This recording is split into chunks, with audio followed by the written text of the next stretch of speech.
Hello, today's reading from the Revised Common Lectionary from the book of Psalms. Well, there's a couple, but this is one of the suggestions. It's Psalm 77, and I thought I would read it and maybe I'll go into just a little bit of a discussion about it. Well, it's not really a discussion since it's just me, but maybe I'll discuss it with myself and maybe that'll be helpful.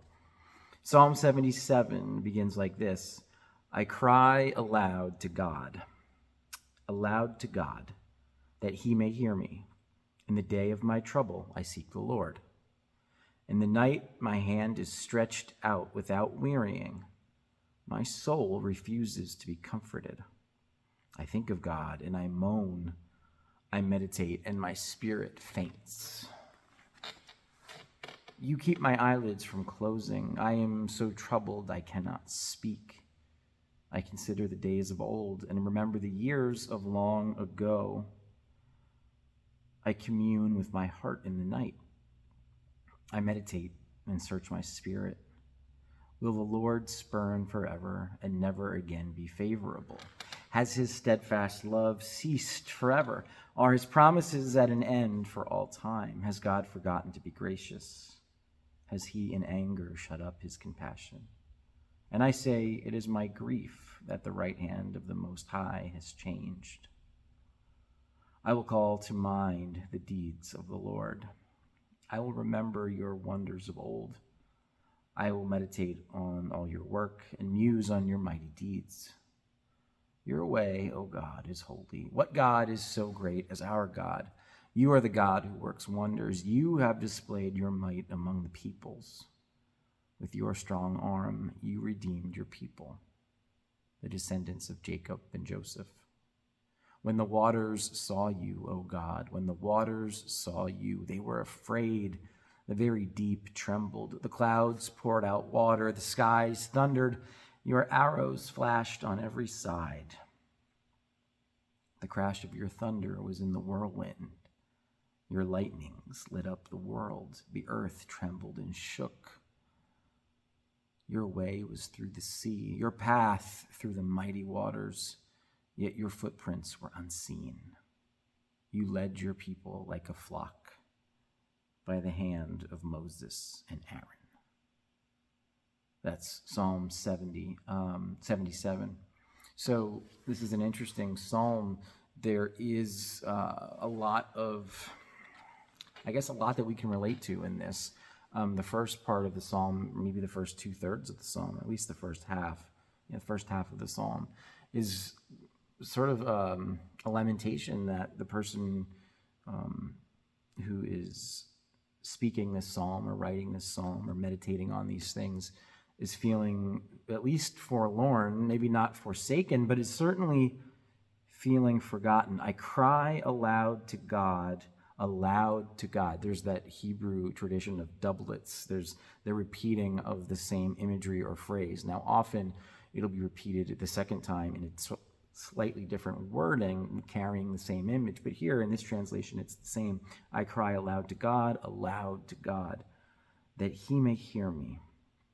In the day of my trouble, I seek the Lord. And in this translation, Lord is not Yahweh there. It's probably Adonai or the equivalent, but it's not the proper name of God. I mention that because later on in the text, the word Lord is a stand-in for the name of God, Yahweh. But here it's Adonai, the Lord, as in lowercase L-O-R-D. In the day of my trouble, I seek the Lord. In the night, my hand is stretched out without wearying. So this person is reaching out to God constantly, tirelessly. It seems like, they're saying, I'm here. I'm doing my part, God. Where are you? And then it says, my soul refuses to be comforted. And I wonder if that frame of mind isn't really a good frame through which to understand the first part of this psalm. Sometimes we enjoy being miserable, right? Sometimes we almost look forward to being slighted or to being in conflict with other people. None of us really like conflict, but sometimes we feel so beaten down or so forgotten or so disappointed with people in general or specific people that are in our lives or whatever it may be that we almost We almost like that feeling because we're so used to it, and it's the trauma or it's the hardship or the hurt that we're used to, and that almost seems better to us than alternatives because we know it so well. And certainly in psychology and in neurology, we know from studies and from all kinds of advances in those disciplines that our body actually like resets back to the scene of our deepest traumas, because there's some way in which our body feels better when it's ready to deal with trauma. And so it's a very natural inclination to almost to say, my soul refuses to be comforted. It's like, I'm so enmeshed in whatever this is, whatever this trauma is, whatever this hardship is, that like I want to get out of it, but also I almost want to stay there because it's comfortable in a way, or it's familiar, and at least it's the devil I know versus the devil I don't. And maybe actually being comforted by God will require me to change, and that is scary, and that's the opposite of being comfortable. And so there's all these layers of human psychology and real emotion woven into this text. I think of God, verse 3, I think of God and I moan. I meditate and my spirit faints. It's like, there's a lot going on here. There's a lot going on here. And I think about this too, like we meditate, and maybe even in prayer, maybe you've been in those moments where you're so tired, you're tired in your bones, you're tired in your spirit, and you're trying to pray, or you're trying to listen for the voice of God, and you end up falling asleep. And I think that's what's happening here too. So there's this tension between this person who is longing to be healed, but also can't be, or feels like they can't be healed. And there's at least a little bit, it seems like, of maybe not completely wanting to be, or at least there's an admission that part of us is holding back from the possibility of being healed. I meditate and my spirit faints. I fall asleep. That's how I read this. But verse 4, you keep my eyelids from closing, so they're tormented, right? I am so troubled that I cannot speak. This person's really going through it.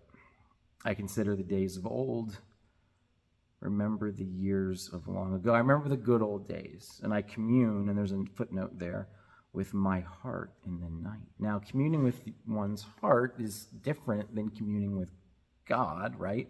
I mean, we are held in God's heart, and we say that God dwells in us, in our heart, and our spirit, but communing with our heart might not bring us this peace, probably won't bring us the peace or the answers we're looking for. And I think it's an open question as to what does it mean for us to listen for the voice of God in those moments where we feel like we're not hearing God's voice. And why aren't we hearing God's voice? Is it our own expectations? Is it other things that are stopping us from hearing? Or is God electing not to speak? God doesn't leave us alone. God promises that the Holy Spirit is our comforter. So it's not that God's not there. What is it, and what are the reasons that we aren't understanding what it is that God's trying to say? I don't have an answer for that, but I think it's a question that's brought up by the text and by the experience, and certainly by experiences that are common to people, to all of us. But verse 6, where it says, I commune with my heart in the night, the footnote says that another translation of that would be, I'm not sure, that doesn't make sense actually. It says my music. In the Syriac translation, my music. I don't know what that means. I might have to look that up. But then the question, will the Lord spurn forever and never again be favorable? You know, it's true that when you're in trauma, your brain is almost unable to imagine a time where the trauma is over and where the hardship is ended. And we often, when we're in the worst of our situations and the worst of our moments, we often feel like it's going to be never ending, and we worry, is this ever going to end? And we actually have a very hard time chemically and neurologically imagining a time or looking forward to a time when we won't feel the way we feel in the deepest depths of our depression or of our anxiety or whatever it is that we're going through. So this is a very human and very natural and very honest laying out of where this person's at. This person feels spurned by God. And again, it's not necessarily that this person really is spurned by God, right? But we certainly have all felt this way. I was listening to Slobodan Zizek talk about Christianity, and if you know his work, you know that he's not a Christian. He's not a theist. He's an atheist, but he is in love in a lot of ways with the Christian story and the Christian symbols, because when he looks at the person of Christ on the cross, he says, I'm paraphrasing, but I'm pretty close to his words. He says that atheism is, on the cross, atheism is inscribed into the very character of God. Now, what does that mean? Well, that means that on the cross, when Jesus says, my God, why have you forsaken me? God himself, God's self, knows what it means or what it feels like or what it is to feel forsaken, forgotten by God. So here in Psalm 77, the psalmist is feeling these things that we can all relate to. But on the cross, God's own self feels these things, and not just in some sort of academic way, but actually knows them as a matter of bodily trauma and as a matter of spiritual trauma. The feeling of God forsakenness, or for Zizek, atheism itself, is inscribed into the very character of God, so that God knows exactly what that's like and what that feels like. And this is part of the redemptive work of the cross, that even that feeling, because it's now experienced and known by God, is in some way also redeemed by God. And Zizek says that he had this insight through reading G.K. Chesterton, but actually, and maybe Zizek knows this, but that actually really goes all the way back to Martin Luther. Martin Luther talked about, and in Martin Luther's medieval setting, this sort of all-consuming dread of existence, and who knows when you're going to die from plague, or when your child might be carried off by a wolf, or whatever, all the things that could happen to you, and the heavy shadow of death everywhere. And not just physical death, but Luther himself also felt very acutely sort of spiritual anxiety, that he wasn't good enough, that he didn't understand or didn't feel like he could partake in the love of God and the grace of God, because he felt so guilty or he felt so distant or whatever it may have been. And he calls that feeling of alienation from God, he has a name for it. It's called Anfechtung. I'm not sure if I'm saying that exactly right, but that's the German. And it means sort of this dread of feeling forsaken by God. And he says that on the cross, when Jesus says, my God, why have you forsaken me? That Jesus experiences that. And Jesus, as the incarnate presence of God among us, is God redeeming that and experiencing that. And again, not just in some academic way, not just in sort of this knowledge way, but in this physical way that we deal with as human beings. So Zizek, Chesterton, and Luther all have this idea that this forsakenness, this forlornness, this feeling spurned or even scorned, is redeemed in Christ. So that's an interesting part of what we think about when we think about the experience that the psalmist is going through. And it would be easy for the editors of the Bible to have taken any kind of psalm or any kind of story that asks these questions, taken them right out, and we could have had this very Pollyanna kind of corpus of Scripture, but we don't. The reality of existence is all over the Scriptures, and that's one of the things that makes it sacred. So back to verse 4, you keep my eyelids from closing, so I want to sleep this off, but I can't. Even though my heart becomes faint, my spirit faints. I am so troubled I can't speak. I remember the days of old, the years of long ago. I commune with my heart in the night. I meditate and I search my spirit. Or it might also be a different translation. The other translation is my spirit searches. I search my spirit, or my spirit searches, okay? Down in verse 6. And the question being searched out is, will the Lord spurn forever and never again be favorable? And here again it is this lowercase Lord, Adonai. His steadfast love ceased forever? Are his promises at an end for all time? These feel to the psalmist like open questions. And when you're in the thick of these emotions and these experiences and these traumas, they certainly feel like very open questions. I say, it is my grief. It is my grief that the right hand of the Most High has changed. In other words, I used to feel like I was right by God's side, and now I don't feel that way. Those are the first 10 verses. And then the next 10 verses are the psalmist reminding themselves of God's faithfulness and God's goodness and God's power. It almost turns on a dime. I will call to mind the deeds of the Lord. And here in verse 11, the Lord, L-O-R-D, all uppercase, that means it's Yahweh. The word there really would have been Yahweh. I will call to mind the deeds of the Lord, Yahweh, the named God, not just sort of this general idea of God or the Lord or whatever, but my God, who has a name, who revealed God's name to Moses, who reveals God's self in Jesus, who in Jesus inscribes on God's self all the things that we go through and all the things that we experience. I will call out and remember the deeds of that God, the God whose name literally means I am. I will call to mind the deeds of Yahweh. I will call to mind the deeds of I am that I am. I will meditate, now speaking to Yahweh, I will meditate on all your work and muse on your mighty deeds. I'm going to remember what I know you've done in the past, and I'm going to search my spirit. My spirit will commune and search to remember all the things that I know you've done and that you're capable of. Your way, O God, is holy. What God, lowercase g, what God is so great as our God, capital G? You are the God who works wonders. You have displayed your might among the peoples. You, Yahweh, are the God who is there, the God who lives, the God who breathes, the God who is, the God that says, I am, that I am.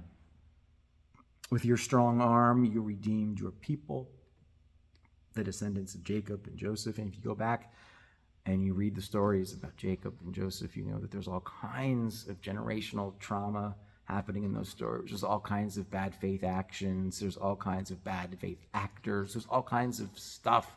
These weren't perfect people who relied on their own perfection to be able to rely on God. In other words, in their brokenness, God was still faithful. And the psalmist is recalling that it's not our faith, it's not our goodness, it's not our perfection, it's not our moral deeds that make God faithful. God's already faithful.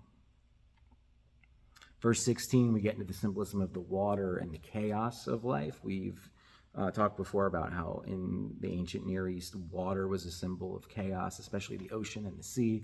And so you think about the parting of the sea, you think about Jonah's story, you think about later Jesus walking on the water, you think about the stories of creation and God hovering over the water.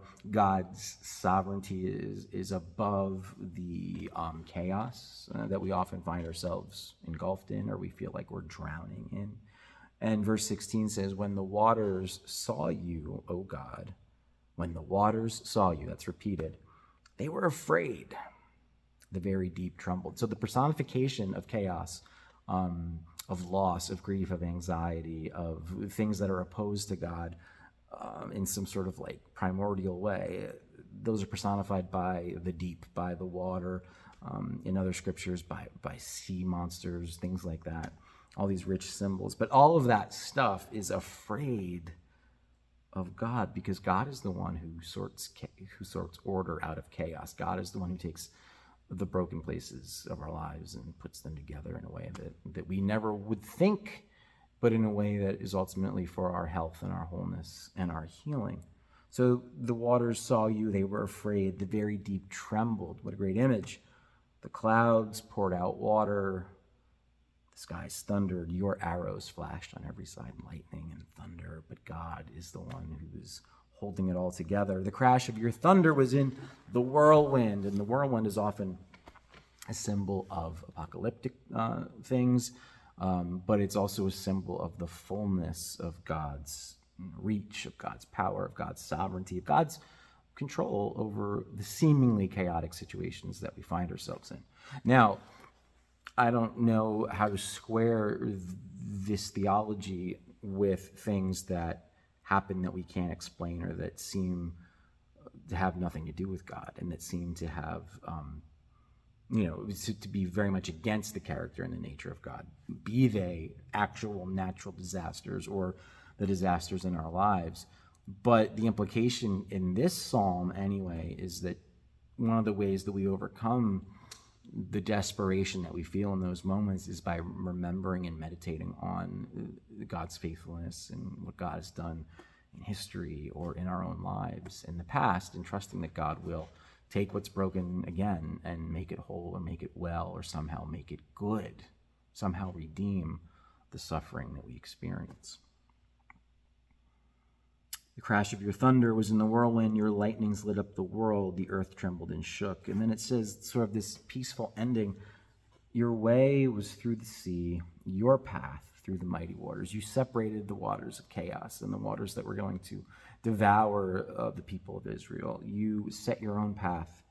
You separated those waters and you let the people pass through. Your way was through the sea, your path through the mighty waters.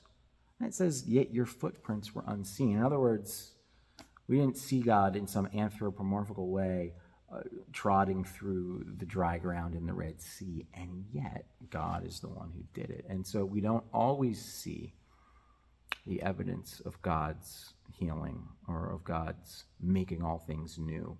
We don't always see the evidence of what God is doing with our brokenness or with our crises or with our trauma, but we can know, according to this psalm, that God is doing the work, even when we can't see it. Now, I don't mean that as sort of like a bromide, like it's okay, it's going to be fine. I don't mean it in some, I don't mean it like that.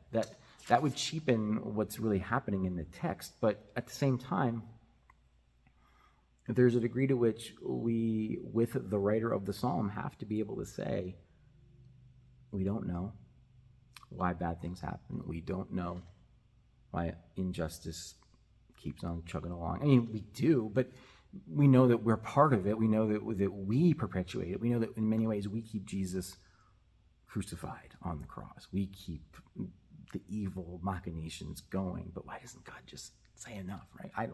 Those things we don't have answers to. But in retrospect, in the psalm, it's like saying, we didn't see your footprints through the Red Sea, but you saw us through the Red Sea. We didn't see the evidence of it at the time, but you delivered us to the other side nonetheless. And so these things are being held in tension, and that's honest, and that's what we do.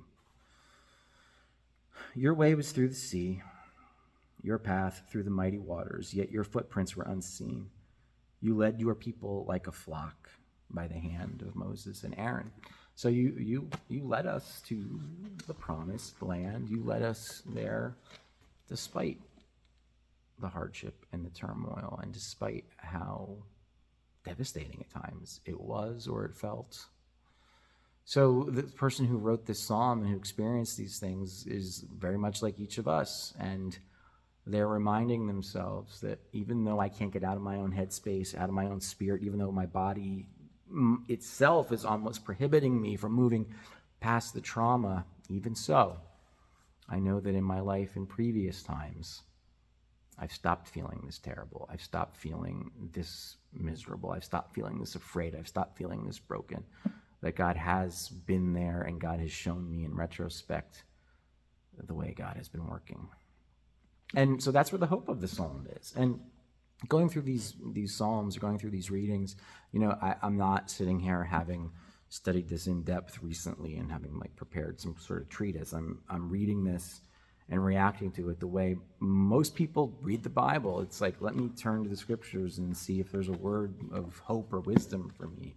And then you read it, and if you're not someone who has a degree in biblical studies, or if you're not somebody who has a knowledge of Greek or Hebrew or some sort of lexicon or some concordance, and that, quite frankly, the time to spend poring through this and trying to tease out all the nuances, a lot of times it can seem baffling. And so, in looking at this sort of right where it is and right where it finds me today, maybe where it finds you today, we bring to it our experience, we bring to it our own circumstances, our own settings, and our own, what's going on right now in each of our own heads and hearts and spirits. So the bottom line from this psalm is one of hope and one of remembering that God's ways are not our ways, that our way of thinking, our ability to see the big picture is not the end of the story, because God is the one who sees all and knows all, and God is the one, even when it feels like nothing is happening, God is the one who is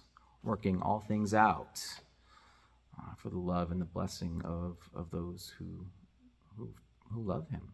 And that's all of us, right? I mean, deep down, don't we all love, I don't want to put words in anybody's mouth, but we all have a longing for something that's beyond us. We all have a longing for meaning in a cosmic sense, in something that resonates down to in our very bones, but also out to all the depths of the universe, right? And so whether you call that God or not, we all have the longing to be known and be seen and to feel loved by that. And so, for a Christian, for us, for Christians, that's what we understand God to be, that and more than that. But in God's vastness and in God's bigness, and God is the smallness, relative smallness of the big things in our lives are not just minor details to the God who